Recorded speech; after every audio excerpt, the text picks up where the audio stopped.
Alam nyo guys, malapit kami dito sa bundok. At alam nyo kung ano yung meron dito sa lugar namin. Araw-araw yan, ganito.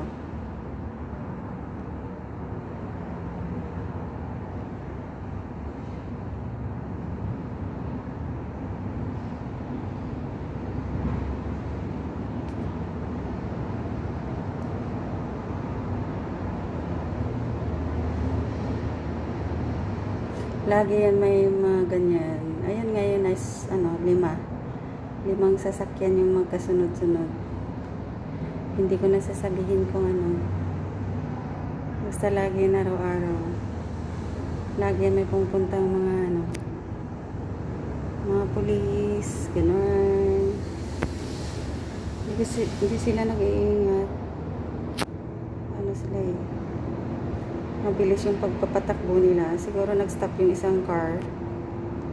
And then, yung kasunod nila is nabangga doon sa likod ng isang car. Yung isang taxi nabangga sa isang car. Yung isang sasakyan naman nabangga din sa isa. Ayan, ang daming mga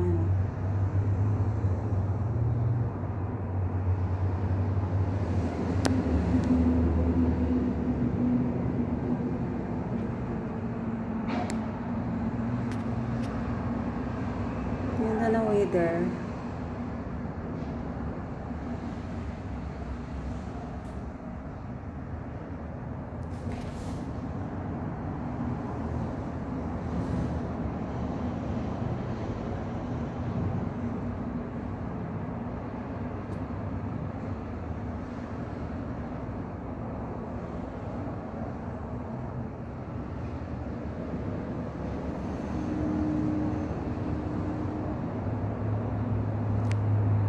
Halos araw-araw yan.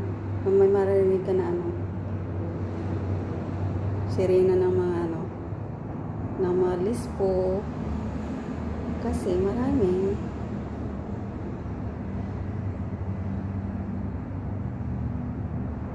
One lane lang naman yan eh. Diretso lang naman sana. Pero pag yung isang car mag-stop kasi sa sobrang bilis nila, ganyan ang mangyayari sa kanila.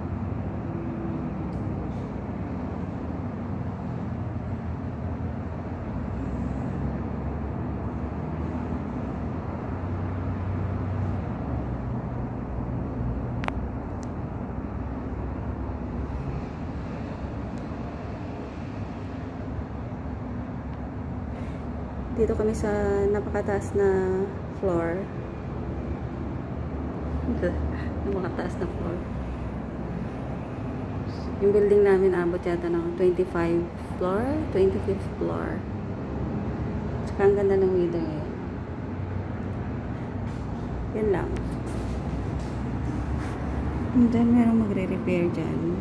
Ganito sila pag mag-repair ng dito sa Hong Kong, kahit gaano kataas. Ganito yung ginagawa nila guys. Naglalagay sila ng bamboo. Parang Pilipinas din. Nilalagyan nila ng bamboo at saka naglalagay sila ng parang net para just in case na may mahulog, hindi didiretso sa baba. Kasi sa sobrang taas nga naman, makikita nyo yung sasakyan na sobrang liit. Ayun. Baka mahulog sa baba yung mga gamit nila. Kaya para safe, naglalagay sila ng net.